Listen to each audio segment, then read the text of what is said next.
Oke, bismillahirrahmanirrahim. Assalamualaikum warahmatullahi wabarakatuh. Bertemu kembali kita di mata kuliah akuntansi dan pembiayaan agribisnis.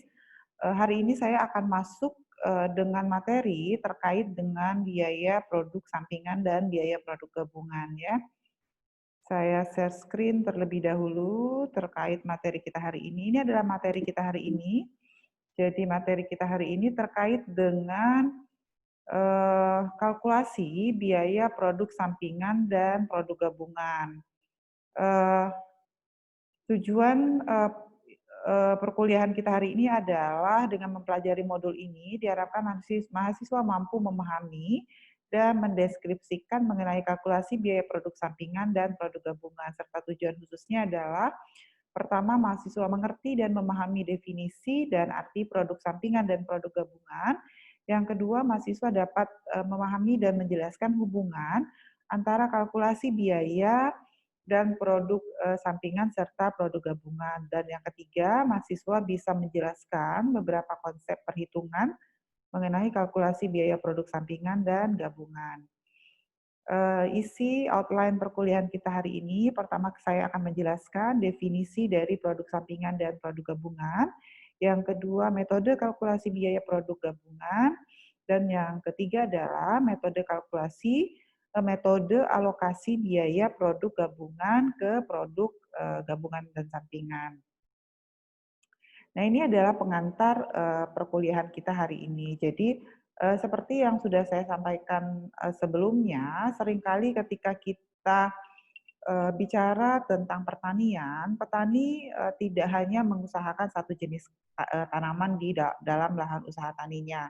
Misalnya seperti gambar yang saya tampilkan ini bisa dilihat ada tanaman karet, kemudian ada tanaman nanas ya.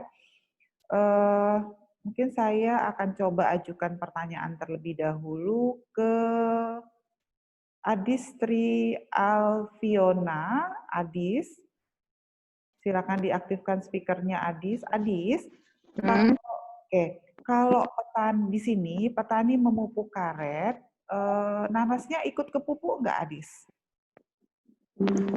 Ibu, Kalau petani memupuk karet di tanaman ini, di kebun ini, petani memupuk karet, nah apakah nanasnya juga ikut kena pupuk? Iya. Iya. Oke. Coba Akbar Aji Pratama, silakan diaktifkan speakernya Akbar.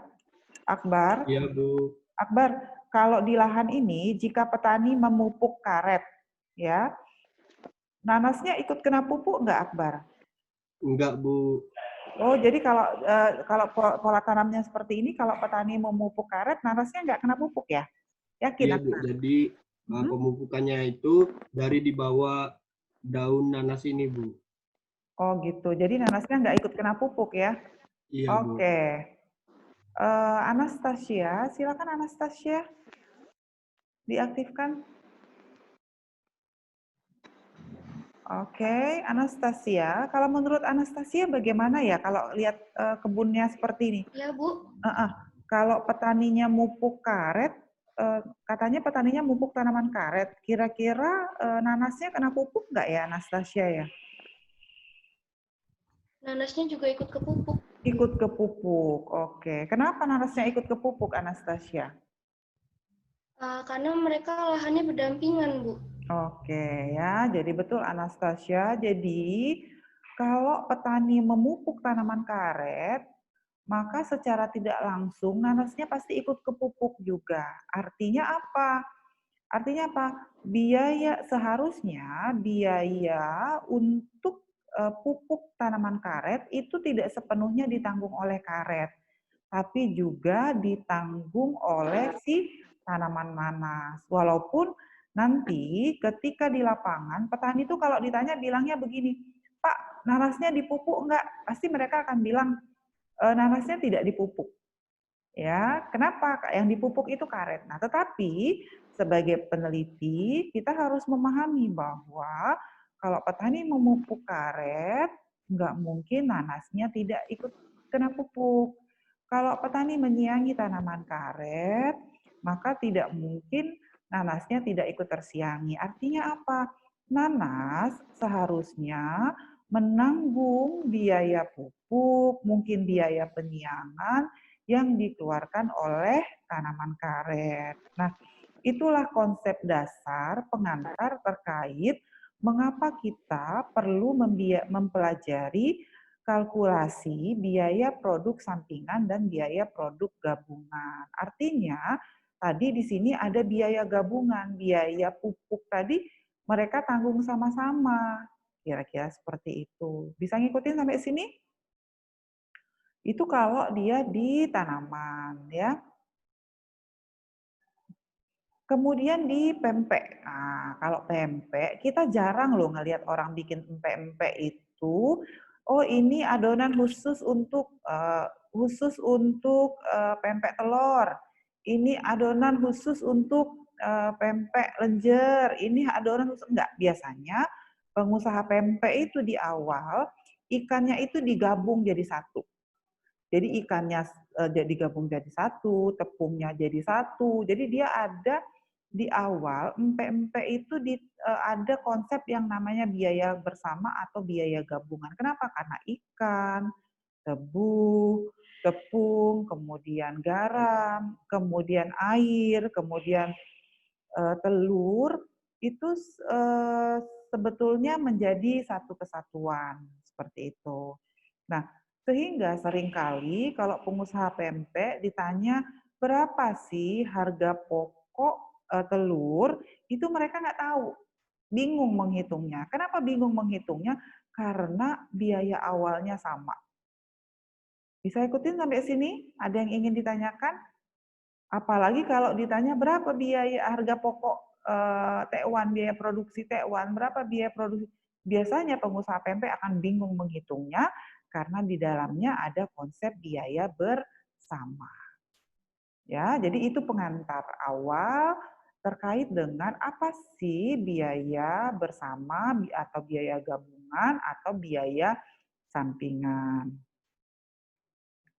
Oke, sekarang kita lihat definisi, apa itu definisi produk sampingan dan apa itu definisi produk gabungan. Produk sampingan digunakan untuk satu atau beberapa produk yang bernilai total relatif kecil dan diproduksi secara bersamaan dengan produk yang mempunyai nilai lebih besar. Ya, produk yang nilainya lebih besar adalah produk utama, sementara produk yang nilainya lebih kecil disebut dengan produk sampingan. Nah, contohnya apa? Misalnya, kalau kita ada di pabrik minyak goreng, produk utamanya adalah minyak goreng, ya. Tapi ada produk sampingan. Produk sampingan berupa limbah limbah dari pengolahan CPO menjadi minyak goreng, itu ada limbahnya. Limbahnya nanti bisa diolah jadi sabun, bisa diolah jadi mentega. Maka si minyak goreng adalah produk utama, sementara sabun, kemudian mentega, itu adalah produk sampingan. Ya, jadi kalau produk sampingan adalah produk yang nilainya lebih kecil daripada produk utama. Ya, ada lagi istilahnya produk gabungan. Kalau produk gabungan biasanya diproduksi secara serentak melalui proses produksi bersama tadi. Kayak empek-empek, awalnya adonan empek-empek, tepung, garam, air itu jadi satu. Kemudian ada yang jadi pempek telur, ada yang jadi pempek pastel, ada yang jadi pempek tahu. Nah, maka kalau empek-empek itu konsepnya yang kita kenal lebih pada produk gabungan. Ya. Jadi produk gabungan diproduksi secara bersama atau serentak melalui proses bersama atau rangkaian proses di mana masing-masing produk memiliki nilai yang lebih tinggi daripada nilai dari bentuk barang jadi. Maka sifat produk ada dua, ada sifat produk sampingan. Sifat produk sampingan ada terdiri dari dua jenis atau lebih, yaitu produk sampingan yang dijual dalam bentuk asal tanpa melalui proses lanjutan, tetapi ada produk sampingan yang memerlukan pemrosesan lanjutan agar dapat dijual. Tadi saya sampaikan, ketika kita mengolah CPO menjadi minyak goreng, maka ada produk sampingan yang produk sampingannya harus diolah dulu baru bisa jadi mentega dan menjadi sabun. ya. Tetapi ada juga hasil sampingan dari pengolahan CPO menjadi minyak goreng itu ada dalam bentuk abu gitu ya. Nah, kalau abunya itu bisa langsung dijual menjadi pupuk tanpa harus melalui proses produksi. Jadi produk sampingan itu ada yang bisa langsung dijual, tetapi ada juga yang harus diproses dulu baru bisa dijual. Lalu ada produk gabungan. Biaya gabungan adalah biaya yang timbul karena pemrosesan atau pabrikasi beberapa jenis barang secara bersama-sama. Jumlah biaya produksi untuk produk gabungan sama dengan biaya gabungan ya, ditambah dengan biaya sendiri untuk tiap produk.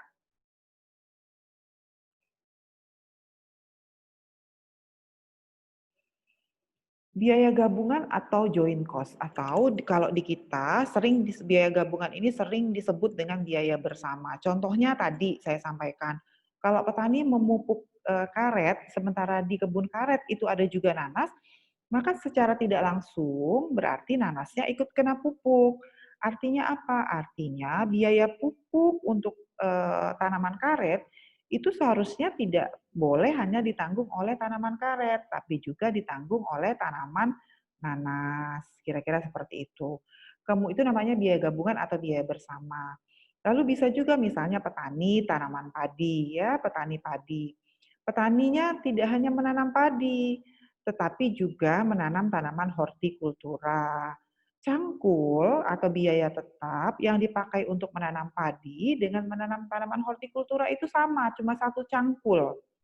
Maka biaya tetap untuk cangkul itu tidak boleh hanya ditanggung oleh padi, tetapi juga ditanggung oleh tanaman hortikultura. Jadi dia bagi dua biaya, biayanya nanti dibagi berapa persen untuk padi, berapa persen untuk tanaman hortikultura, seperti itu. Jadi nanti untuk mahasiswa yang penelitiannya nanti atau skripsinya nanti menghitung biaya usaha tani, hati-hati dalam perhitungan biaya. Kenapa? Karena terkadang di dalam perhitungan biaya itu terkandung konsep biaya gabungan. Ya, jadi peneliti yang menyadari gitu bahwa ada biaya gabungan. Kalau tanya ke petani, petani nggak ngerti gitu. Pokoknya dia bilang pakai cangkulnya satu gitu ya. Maka pupuknya yang dipupuk apa? Yang dipupuk petani pasti jawab yang dipupuk cuma karet kok, nanasnya nggak dipupuk. Nah, dalam konteks seperti itu kita sebagai peneliti harus kritis gitu ya. Oh, nggak mungkin kalau mupuk karet nanasnya nggak ikut kepupuk, pasti nanasnya ikut terpupuk ya. Itu kira-kira yang saya sampaikan terkait dengan biaya gabungan dan sampingan. Sampai sini sebelum saya masuk ke perhitungan kedua terkait bagaimana produk sampingan dan gabungan itu masuk di dalam laporan keuangan, silakan jika ada yang ingin ditanyakan. Silakan. Ada yang mau ditanyakan? Anzulena. Silakan Anzulena. Ada yang mau ditanyakan Anzulena? Untuk saat ini belum ada. Belum. Oke. Anzulena sudah. Bambang Prayogi. Bambang, kalau begitu nah Ibu aja yang bertanya, Bambang. Silakan diaktifkan speakernya, Bambang. Bambang. Bambang. Ya, Bu. Saya, Bu. Bambang, Ibu tanya, kalau petani menanam jagung, kemudian dia juga menanam cabai, ya, hand sprayer-nya cuma ada satu, ya, itu biaya hand sprayer sebaiknya ditanggung oleh siapa? Oleh jagung atau oleh cabai? Silakan. Siapa? Mungkin keduanya menanggung biaya tersebut. Bisa diulang jawabannya, Bambang, silakan. Keduanya, Bu. Keduanya. Kenapa keduanya harus menanggung biayanya? Silakan dijawab. Anastasia. Anastasia, kenapa jagung dan cabai itu harus sama-sama menanggung biaya hand sprayer. Silakan Anastasia. Anastasia. Anastasia. Iya, Bu. Nah, kenapa nanas mohon maaf tadi apa ya contohnya tadi lupa jadi Ibu.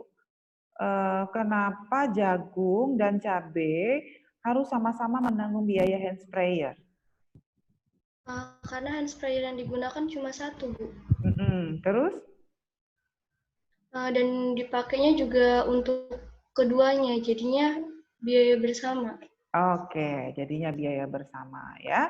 Seperti itu ya kira-kira konsep kenapa Bertanya, Bu. menggunakan biaya gabungan. Ya. Ibu, boleh bertanya, Bu? Ya, silakan, silakan. Ibu, tadi Ibu menjelaskan bahwa joint cost ini itu kan ditanggung oleh kedua yang diproduksi itu. Ya. Kalau biaya itu alat, berarti itu kan biayanya dibagi dua, Bu. Namun kalau itu bahan seperti pupuk, bukannya malah bertambah, Bu. Soalnya kita tidak bisa menggunakan perhitungan pupuk efisien hanya untuk karet, karena itu juga bakal dipakai oleh nanasnya, Bu. Benar nggak, Bu? Itu bakal naik, Bu? Jadi begini, tadi kan kenapa kalau untuk ini ya, nanti untuk alat dia tidak persis dibagi dua. Nanti kita akan mempelajari bagaimana metode untuk mengalokasikan biaya bersama. Jadi tidak harus dibagi dua. Nanti ada metodenya. Itu pertama. Yang kedua, terkait dengan pupuk. Jadi begini, tadi kan saya sampaikan di lapangan. Pak, misalnya kita ke lapangan tanya sama petani, Pak, karetnya dipupuk nggak? Dipupuk. Berapa dipupuknya? 50 kg.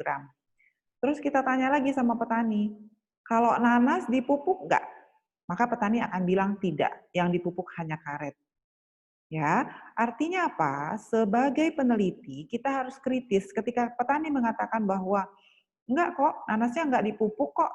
Maka kita kritis, oh nggak mungkin nanasnya nggak dipupuk gitu. Karena ketika memupuk karet, maka mau tidak mau, ya nanasnya ikut terpupuk dengan pola tanam seperti yang gambar saya sampaikan. Paham nggak kira-kira? Kalau yang tadi ditanyakan, itu udah beda lagi konteksnya. Ya, kita sudah bicara pada konteks efisiensi gitu. Nanti beda lagi analisisnya. Kita baru sampai pada konteks yang real dikeluarkan petani itu sebetulnya ditanggung oleh siapa? Ya, masalah nanti apakah dia akan ditambah, sudah berlebih harus ditambah atau misalnya justru mohon maaf, sudah berlebih sehingga harus dikurangi atau justru penggunaan inputnya masih kurang sehingga harus ditambah, itu nanti ada analisisnya sendiri di dalam ekonomi produksi pertanian. Bisa ikutin sampai sini? Iya, Bu. Baik. Oke, ya. Nah, sekarang sebelum kita mempelajari bagaimana cara mengalokasikan biaya produksi sampingan dan produk gabungan, kita akan lihat dulu bagaimana dampak dari adanya produk sampingan dan gabungan itu terhadap biaya dari si usaha kita. Jadi pertama, ini adalah hasil pencatatan laporan ya keuangan kita. Jadi misalnya di atas ada hasil penjualan produk utama. Harga pokok penjualan ini maksudnya adalah biaya-biaya yang dikeluarkan. Penjualan produk utama ada 10.000 unit dikali dengan Rp2, maka 20.000. Ini saya bikinnya kecil ya supaya gampang mengalikannya saja. Harga pokok penjualan persediaan awal itu adalah 1.000 dikali 2 unit adalah 2.000. Total biaya produksi 11.000 dikali 1,5 itu adalah 16.000, maka harga pokok barang yang tersedia untuk dijual adalah 2.000 ditambah 16.000, 18.000. Persediaan akhir ini artinya produk yang belum sempat dijual, ya ada 2.000 produk seharga 1,5, yang belum sempat terjual 3.000, 18.000 dikurang 3.000, 15.000 harga pokoknya. Maka laba kotornya adalah kalau tadi penerimaan dari penjualan adalah 20.000, maka 20.000 dikurang 15.000 itu adalah 5.000. Misalnya dari total laba kotor itu kita memerlukan biaya beban untuk biaya pemasaran administrasi sebesar 2.000, maka laba kita adalah 3.000 dari kegiatan operasi tersebut, ya. Nah, Kemudian kita ada produk sampingan, maka hasil penjualan tambahkan hasil tambahan produk sampingan itu sebagai pendapatan lain-lain. Sehingga ketika produk utamanya adalah 3.000, labanya ditambah dengan hasil penjualan produk sampingan itu 1.500, artinya laba sebelum pajak kita menjadi 4.500. Apa artinya? Artinya pendapatan dari hasil penjualan produk sampingan itu bisa meningkatkan laba usaha kita dengan cara menambahkan sebagai pendapatan lain-lain. Bisa ikutin sampai sini? Yang kedua, ya, dia bisa kalau yang tadi menambah pendapatan. Kalau di sini hasil penjualan produk sampingan itu akan mengurangi biaya. Jadi ini sebetulnya hampir mirip dengan perhitungan yang tadi, hanya kalau yang tadi hasil penjualan produk sampingannya menambah laba. Kalau yang ini hasil penjualan produk sampingan itu mengurangi biaya. Jadi awalnya biayanya adalah 16.500 dikurang dengan hasil penjualan produk sampingan 1.500, maka biayanya menjadi 15.000. Jadi hasil penjualan produk sampingan bisa masuk sebagai biaya lain-lain, bisa juga untuk mengurangi biaya produksi dari produk utama. Bisa ikutin sampai sini? Nah, kemudian kita bisa juga menghitung dengan cara metode nilai pasar atau metode nilai reversal. Yang ini adalah biaya produk utama dan yang kolom terakhir adalah biaya produk sampingan. Misalnya untuk produk utama kita mengeluarkan biaya total 160.000. Ya. Kemudian nilai pasar, misalnya kita menghasilkan produk sampingan, itu nilai pasarnya bisa dijual dan dapat nilai pasar dari 1,8 dikali dengan 5.000 unit itu adalah Rp9.000.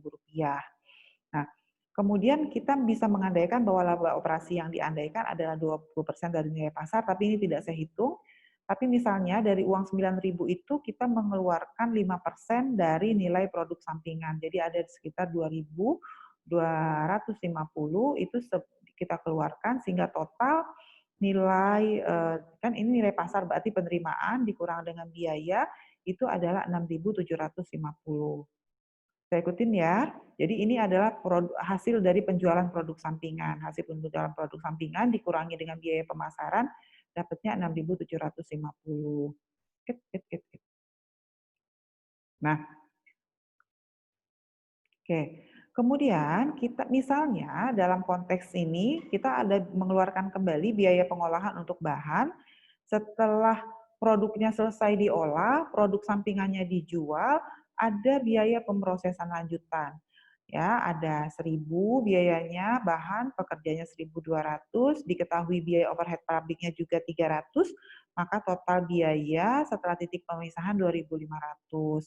Artinya apa? Artinya tadi kita sudah dapat laba 6.750 dikurang dengan biaya pengolahan lanjutan 2.500, maka kita akan dapat total laba 4.250. Nah, total laba ini akan kita masukkan ke sini.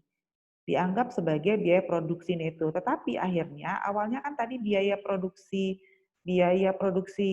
produk utamanya 160.000 dikurang dengan hasil penjualan produk sampingan 4.250 sehingga total biaya produk utamanya jadi turun menjadi 155.750. Kalau jumlah unit produk utama 40.000 ya, maka biaya per unit untuk produk utama adalah 3,86. Oke, sementara tadi laba dari produk sampingan sendiri, kalau misalnya nanti produk sampingan yang akan ditambahkan lagi ada ini misal ya, ditambahkan lagi biaya produksi setelah titik pemisahan, maka 4.250 ditambah dengan 2.350 menjadi 6.550. Nah, 6.550 jumlah produksi produk sampingannya kan tadi 5.000, yang ini 5.000, maka 6.550 dibagi dengan 5.000 biaya per unitnya adalah 1,31. Ya, ini adalah metode bagaimana kita membukukan nilai penjualan serta biaya pengolahan dari produk sampingan terhadap produk utama. Jadi bisa dalam konteks menurunkan biaya Jadi saya ulang, jadi bisa saja Ya, pendapatan produk sampingan itu mengurangi biaya produksi produk utama, atau pendapatan produk sampingan itu bisa menambah pendapatan dari produk utama. Jadi kalau yang ini dia mengurangi justru, jadi pendapatan produk sampingan jadi menurunkan biaya produk utama. Biaya produk utama awalnya 160.000 dikurang dengan pendapatan produk sampingan menjadi hanya 155.000.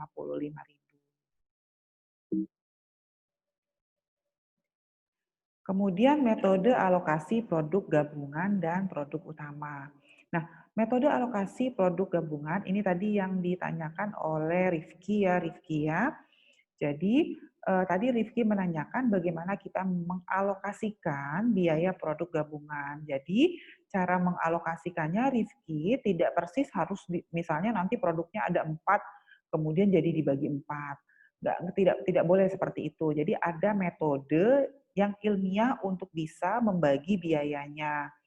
Nah, ini adalah metode yang pertama. Jadi saya sampaikan terlebih dahulu. Produk ketika selesai diolah, dia ada produk itu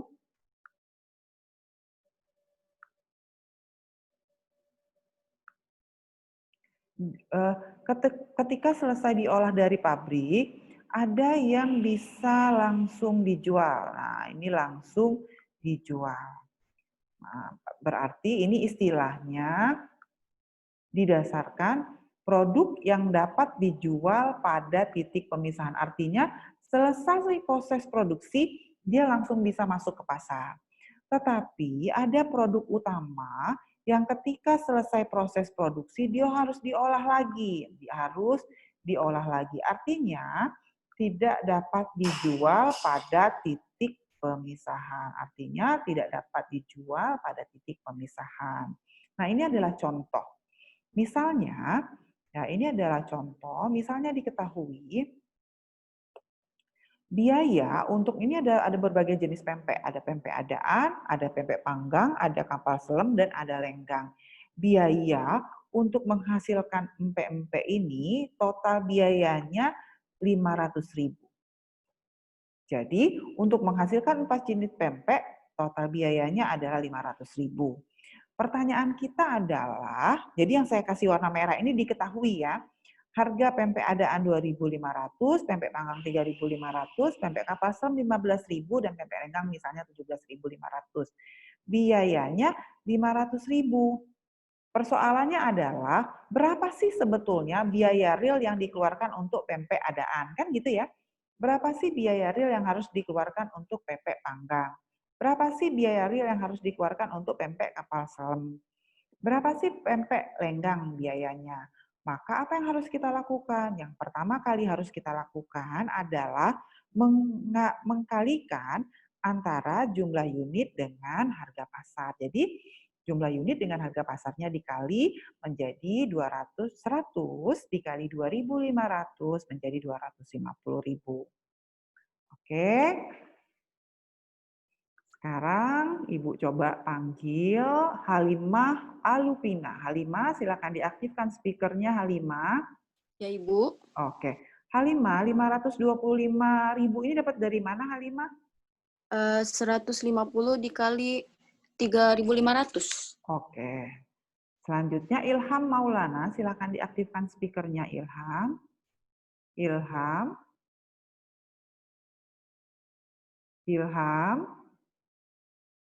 Ilham ada di mana? Ada di kelas nggak Ilham? Ilham nggak ada di kelas ya? Ilham. Juan Ferdi, silakan Juan Ferdi. Diaktifkan speakernya Juan. Juan. Nah, 2 orang ya. Terpaksa nanti Ibu absenkan di ininya, walaupun nanti ngisi daftar hadirnya hadir, terpaksa Ibu bikin absen ya kalau tidak ada di kelas ya. Ilham dan Juan. Note ya. Christine Gloria, silakan Christine diaktifkan speakernya. Iya, Bu. Iya, Christine. Ini 437.500 dapat dari mana, Christine? Dari jumlah unitnya itu kan 25, Bu, dikali harga pasarnya 17.500. Jadi dapatnya Nah, 427.500. Oke, good. Oke, ya, jadi dapatnya dari perkalian antara jumlah unit dengan harga pasar. Nah, setelah dapat, ini adalah jumlah penerimaan. Jadi total penerimaannya adalah 1.960.000 dengan cara menjumlahkan 4 angka ini ke bawah. Ya, setelah itu kita cari persentasenya. Ada yang bisa membantu saya? 12,74% ini dapat dari mana kira-kira? Ada yang bisa membantu? Indah Hoirunisa, silakan Indah Hoirunisa, diaktifkan speakernya. Indah bisa bantu Ibu bagaimana dapat nilai 12,74%. Silakan Indah. Indah. Iya, Bu. Oke, Indah. Bagaimana cara mendapat nilai 12,74%, Indah?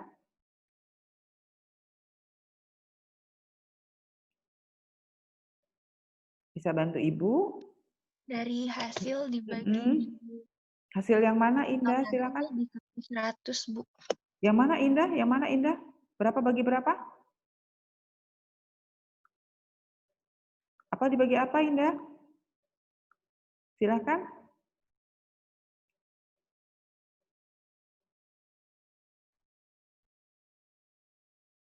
(12,74) ini dapat dari mana kira-kira? Ada yang bisa membantu? Silakan. Aktifkan speakernya yang bisa membantu. Izin menjawab. Saya bantu Ya, jawab. silakan. Destiana dulu ya, Destiana, silakan Destiana. Jadi 250 jadi hasil 12,74 itu didapat dari 250.000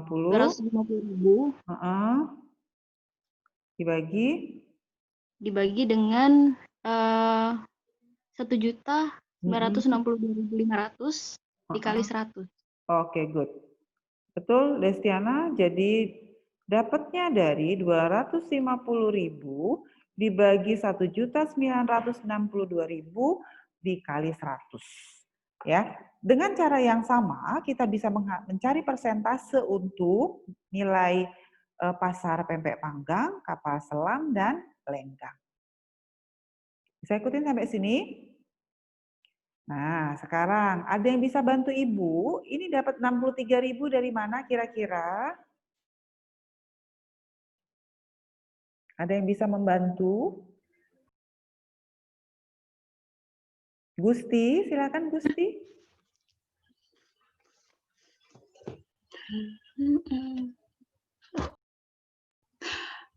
Bentar ya Bu, aku cari dulu Bu. Ya. Dapat dari mana kira-kira?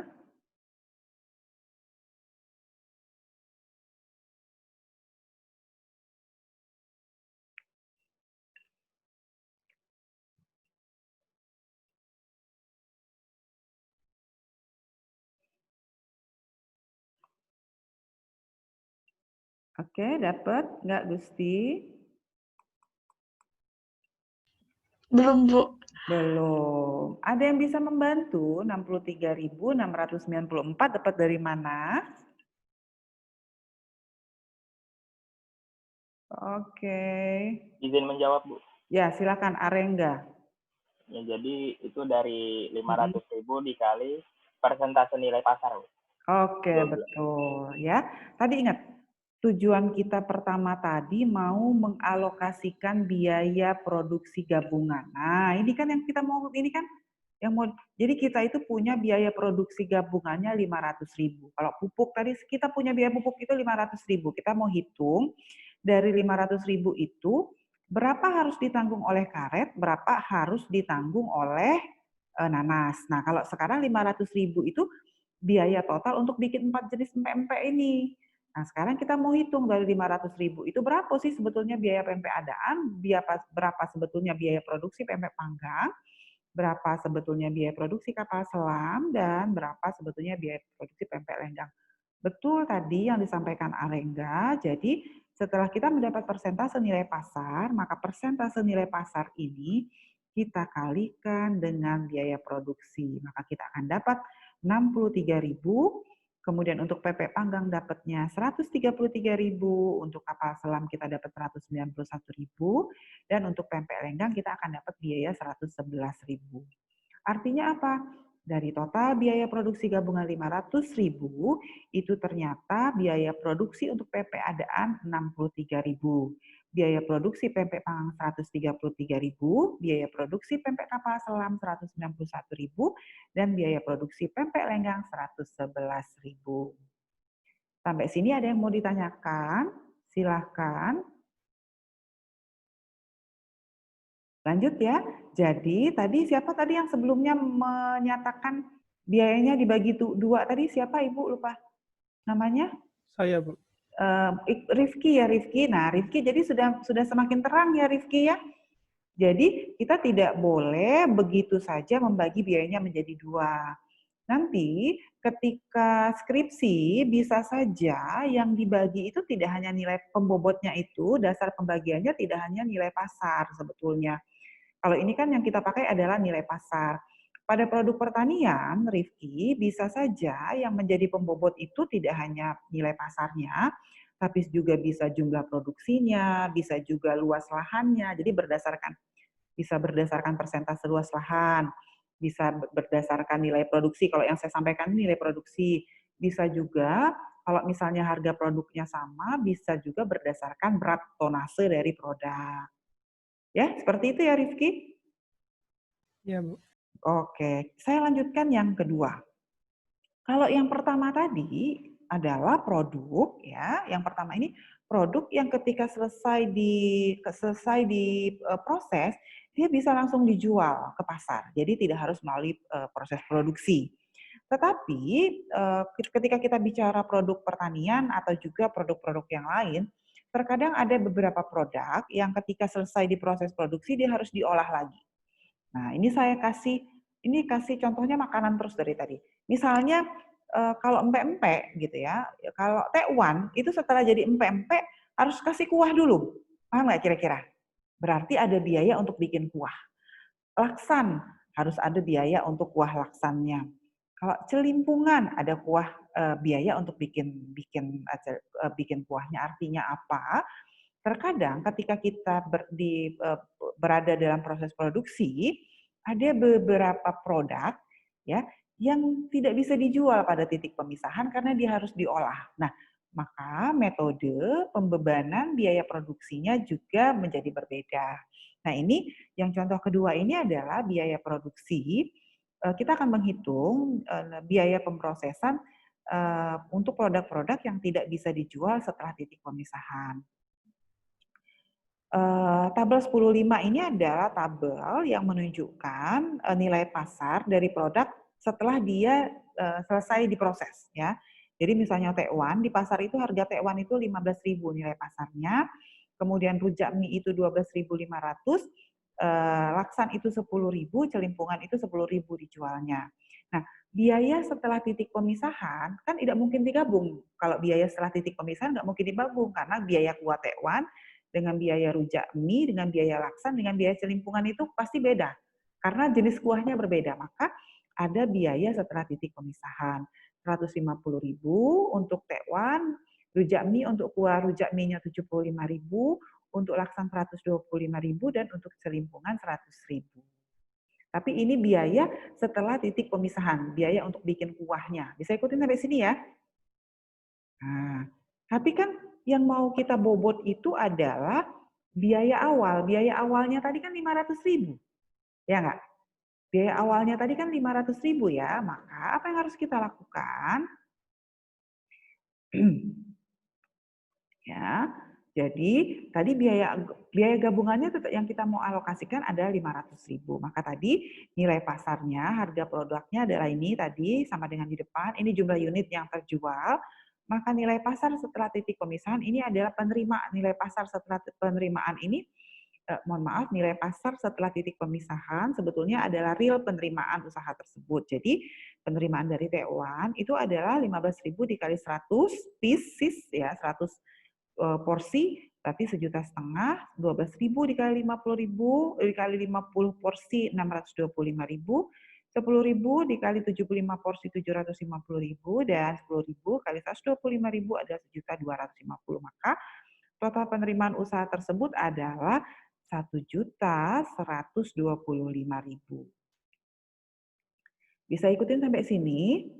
Nah, penerimaan 4.125.000 ini harus kita kurang dulu dengan biaya yang tadi di awal tadi. Ini kan ada biaya nih, ya, 150 gitu ya. Harus kita kurang dulu dengan biayanya. Kita kurang, maka biaya per unitnya tadi kan ada berapa tadi per unitnya di situ? Nanti totalnya ada 550, 500.000, 502, dan totalnya adalah 2 juta. Maka total penerimaan dia setelah dikurangi dengan biaya setelah unit pemisahan adalah 950, 175, 250, 750, dan 200. Totalnya adalah 2.125.000. Setelah itu dari sini baru kita cari persentasenya. Jadi 44% itu berasal dari 44% itu berasal dari 950 dibagi 2.125.000. 8,24% itu asalnya dari 175 dibagi dengan 2.125.000 terus sampai dengan 35,29%. Bisa mengikuti sampai sini? Setelah kita mendapatkan persentase, maka nilai persentase ini kita kalikan dengan biaya awal 500.000. Oh, ternyata biaya untuk T1 adalah 225, biaya untuk rujak mie itu hanya 41.000, biaya untuk lasan 58.000, dan biaya untuk selimpungan adalah 176.000. Inilah alokasi biaya produksinya. Bisa ikutin sampai sini? Silakan jika ada yang ingin ditanyakan.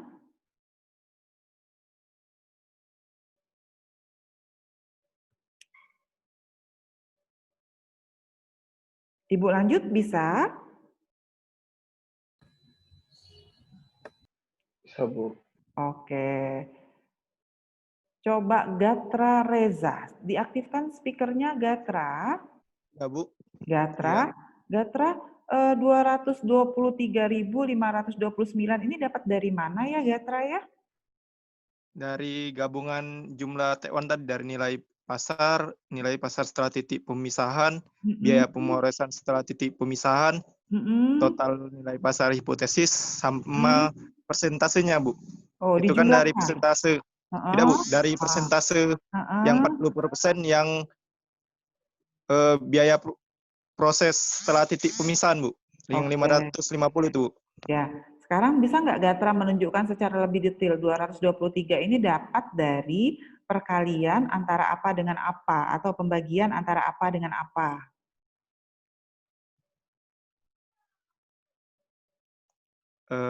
Bingung juga, Bu. Bingung juga. Oke. Muhammad Raihan, silakan diaktifkan. Ya, Bu. Oke, Raihan, coba dibantu Gatra bagaimana nilai 223,529 ini diperoleh. Silakan, Raihan. Itu diperoleh dari biaya awal dikali persentase, Bu. Biaya awal yang mana? 500.000, Bu. Terus dikali dengan di apa? Yang dikali sama persentase 44,71. Oke, good. Oke, terima kasih Raihan. Selanjutnya Jordi, silakan Jordi diaktifkan speakernya Jordi. Jordi. Ya, Bu. Oke, Jordi 44,71 ini dapat dari mana Jordi?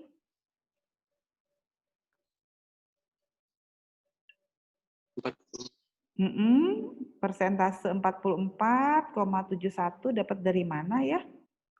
Yang ini nih dapat dari mana nih? Nih, Bu kasih biru. Nah, dapat dari mana itu Jordi?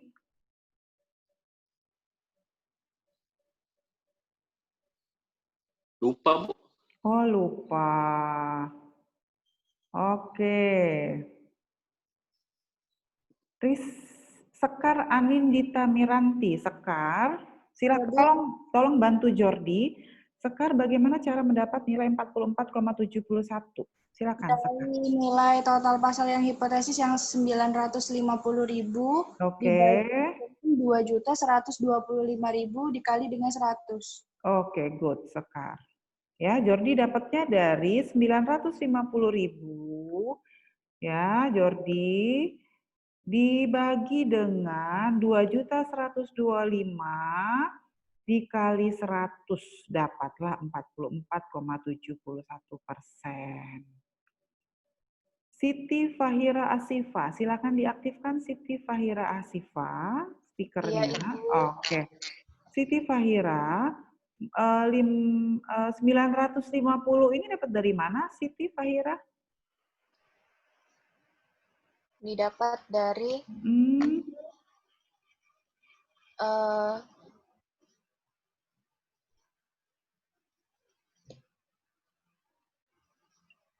dari mana? Silakan. Dari yang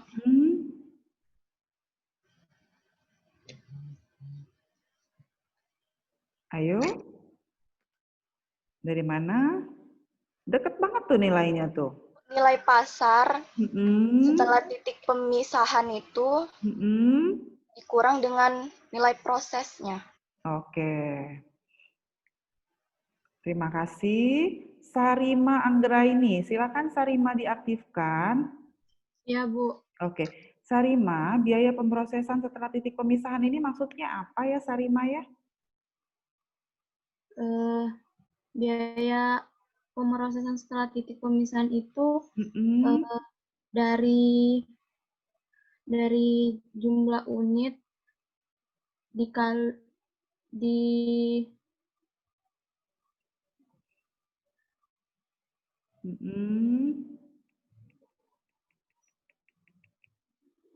Definisinya dulu, nggak usah perhitungannya, definisinya dulu. Apa sih itu sebetulnya? Penjelasannya dulu, apa sih makna dari biaya pemrosesan setelah titik pemisahan? itu dari yang tabel sebelumnya itu, Bu. Oke, jadi apa itu biaya pemrosesan setelah titik pemisahan? Itu adalah biaya produksi yang dikeluarkan ya untuk memproses produk tersebut lebih lanjut. Bisa ikutin ya? Jadi maksudnya, jadi ada beberapa produk yang ketika selesai diproses produksi dia tidak bisa langsung dijual, tapi harus diproses dulu tadi. Contoh yang paling gampang tuh tekwan. Tekwan itu tidak bisa jual biji-biji tekwannya aja, tapi harus dibuat kuahnya dulu. Artinya ada proses lanjutan. Nah itu adalah biaya pemrosesan setelah titik pemisahan. Ya, ada yang ingin ditanyakan sampai sini sebelum Ibu lanjutkan tabelnya? Izin bertanya, Bu. Ya, silakan. Fadil ya. Silakan Fadil. Iya, Bu. Jadi untuk biaya pemrosesan setelah titik pemisahan ini diketahui apa ada perhitungannya, Ibu? Diketahui. Ya, diketahui. Ya. Jadi gabungan antara tekwan dan kuahnya atau apa?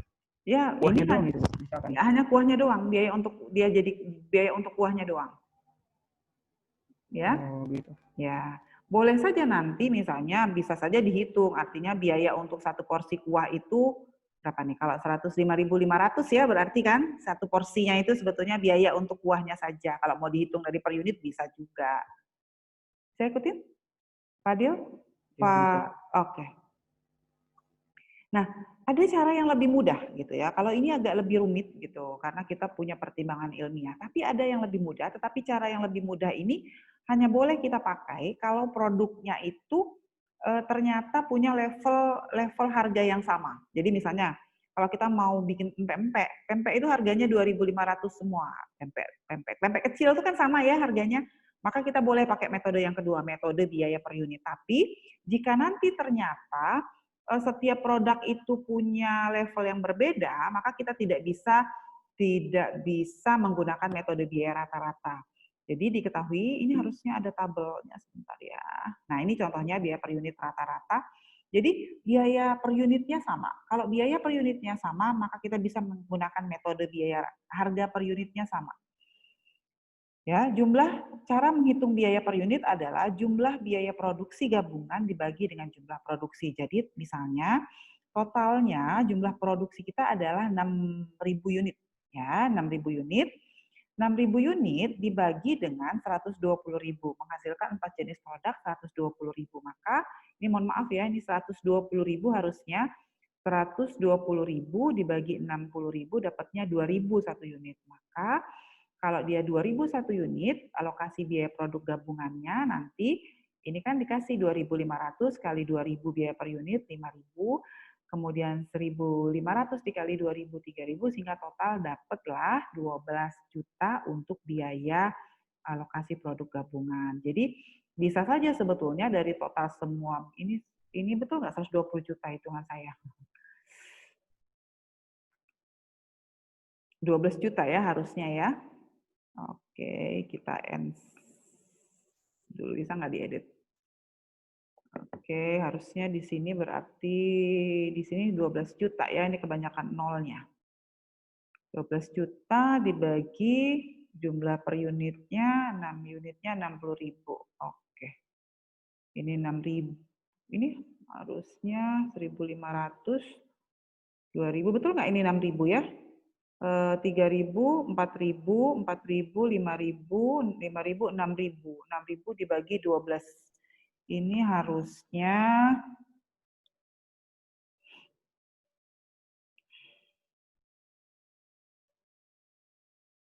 bentar ya. Salah hitung kayaknya. 12 bagi 2.000. Oke, 12 juta dibagi ini 6.000 harusnya, sehingga 2.000 per unit. Diketahui biaya produksi gabungannya adalah 12 juta. Oke, ya begitu ya. Jadi ada 4 jenis produk, biaya produksinya itu 12 juta. Kemudian kita kalau mau gampang saja berarti 12 juta langsung dibagi dengan jumlah unit sehingga nanti dapatnya seperti ini. 12 juta. Jadi yang ini yang bawah ini diketahui 12 juta, yang kita tidak ketahui itu yang 5 juta, 3 juta, 2,5 juta dan 1.500.000. Bisa ikutin sampai sini? Justru yang kita mau alokasikan adalah alokasi biaya gabungan karena kita hanya punya biaya total produksinya saja. Silakan kalau ada yang ingin ditanyakan. Kalau tidak ada, saya lanjutkan yang ketiga, metode rata-rata tertimbang yang didasarkan pada standar yang ditentukan lebih terdahulu atau berdasarkan indeks produk. Terkadang ketika kita menghasilkan suatu produk, misalnya empek-empek saja gitu ya, kan satu usaha empek-empek itu kadang-kadang ada yang menghasilkan kerupuk, ada yang menghasilkan pempek kecil, ada yang menghasilkan pempek kapal selam, ada yang menghasilkan pempek tekwan gitu ya. Maka kan tidak adil kalau kita hanya menggunakan kalau kita pakai biaya per unit kan tidak adil, 2.000 ditambah 150 bagi 100 bagi 150 bagi 5 juta dibagi total, nggak adil. Maka supaya dia harganya saja sudah jauh berbeda, maka kita kasih bobot misalnya pempek, misalnya ya kalau kerupuk itu bobotnya 8 kali pempek kecil karena 20.000 bagi 2.500 8. Kalau yang ini pempek kapal selam itu 6 kali pempek kecil. Tekwan itu 5 kali pempek kecil. Ya, ini jumlah produk. Maka unit tertimbangnya adalah sebetulnya 8 dikali 200 itu adalah 1.600. 1 dikali 150, 150. 6 dikali 100 adalah 600. Dan 5 dikali dengan 150 adalah 750. Maka kalau kita mau hitung, ya, kita alokasikan total biaya gabungannya adalah 5 juta. Kira-kira ada yang bisa bantu Ibu dapat dari mana nilai? Ini kan 5 juta nih, ini diketahui. Apakah ada yang bisa membantu dapat dari mana nilai 2.586,45? Ayo, raise hand, silahkan. Dapat dari mana? Ayo. Silakan. Dapat dari mana biayanya? Ada yang bisa membantu? Ayo.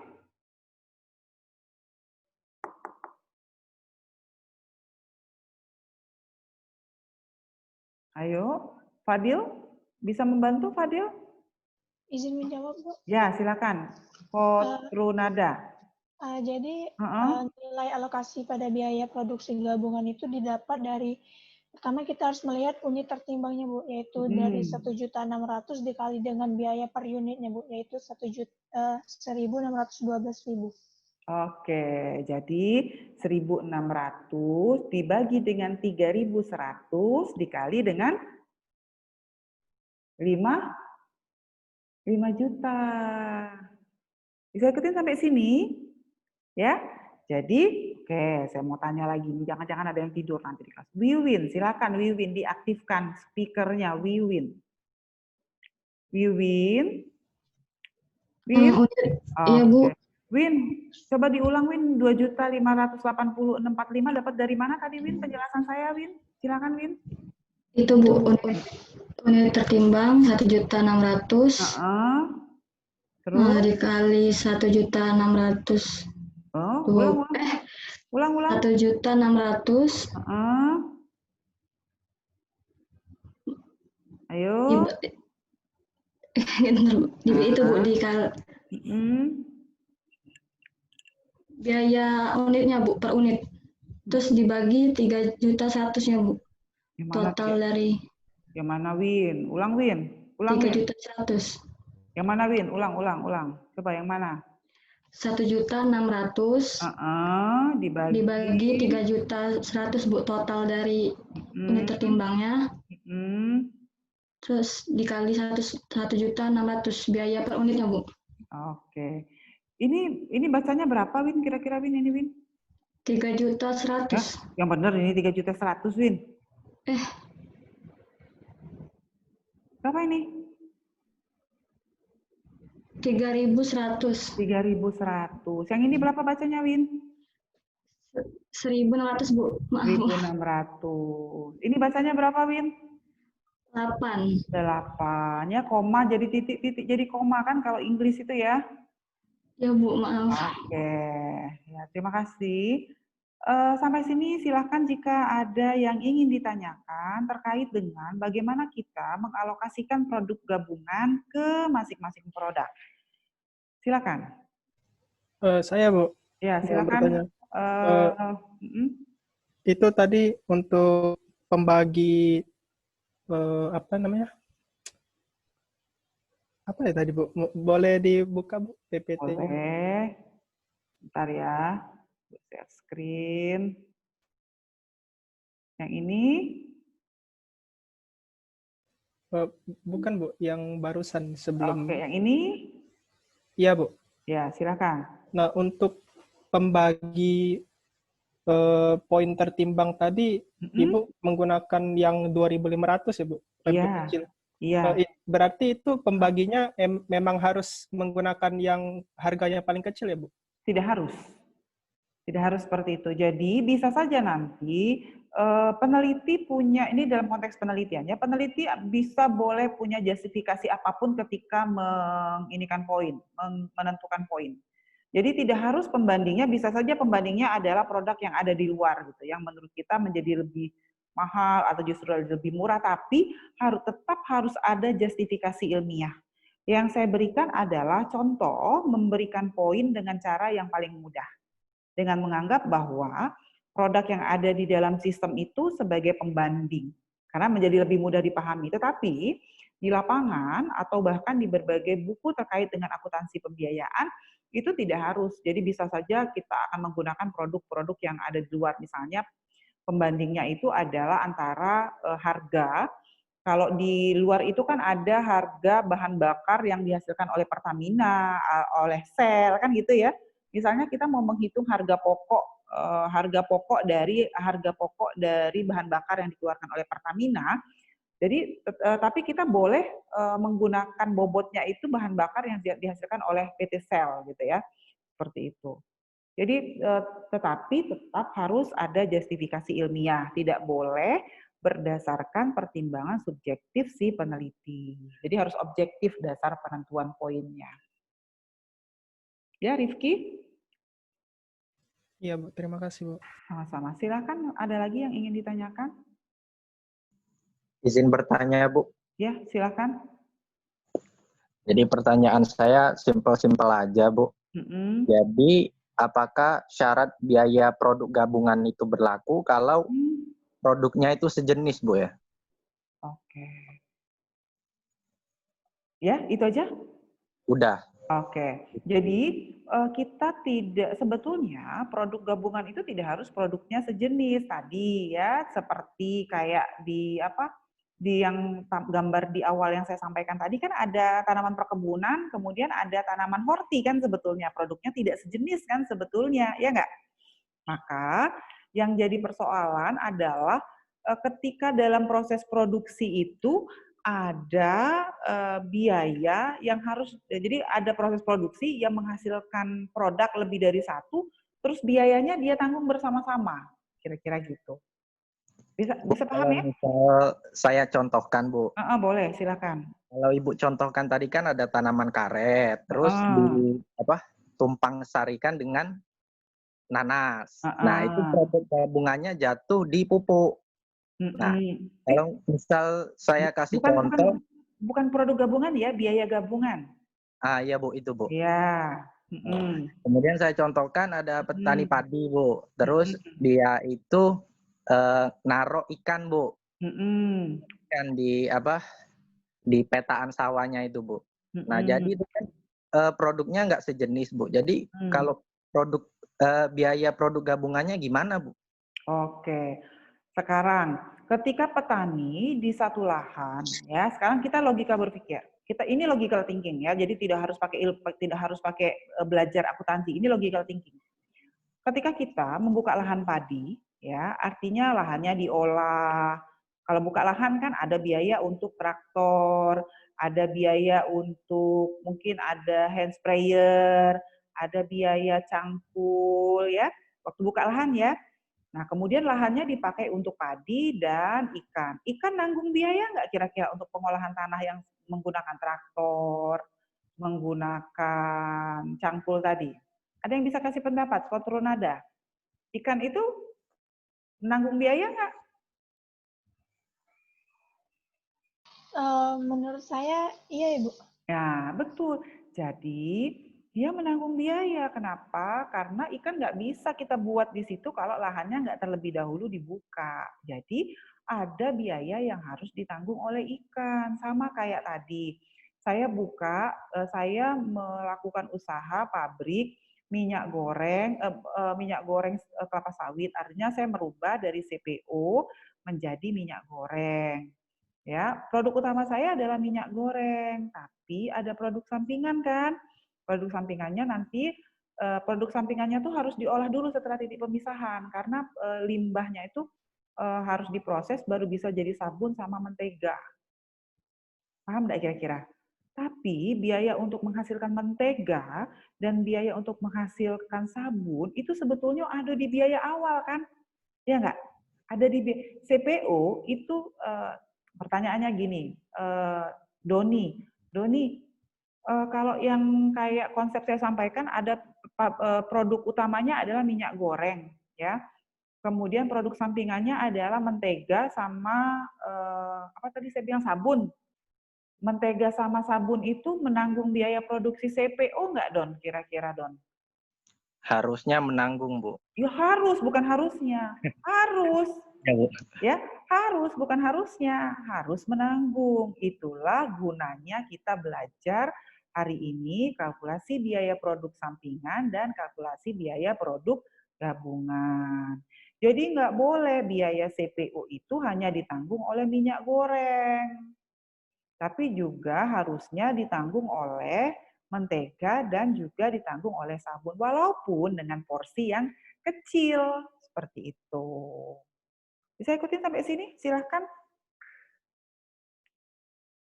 Ya, dalam jangka pendek, mahasiswa akan menggunakan konsep biaya sampingan dan gabungan ini ketika nanti masuk ke skripsi, terutama untuk mahasiswa yang skripsinya nanti berkaitan dengan usaha tani.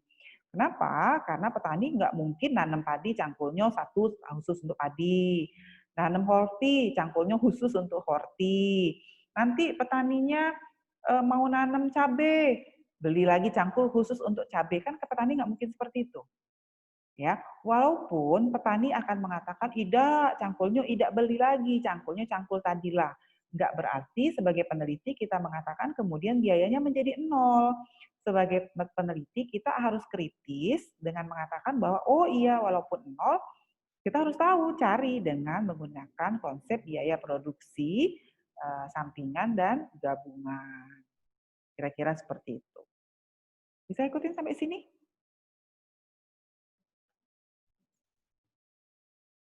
Ada yang mau izin bertanya, Bu? Silakan. Misalnya Bu, tadi yang telah Ibu jelaskan pada produk biaya sampingan dan produk utama.